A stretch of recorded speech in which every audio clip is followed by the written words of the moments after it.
আল্লাহর কালামের উপর হামলা চালাইতেছে।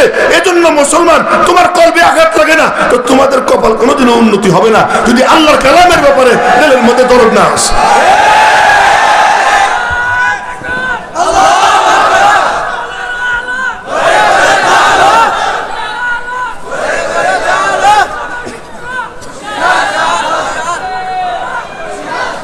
ওনার আওয়াজ ছোট, তোমরা একজন জোরে আওয়াজ দাও না।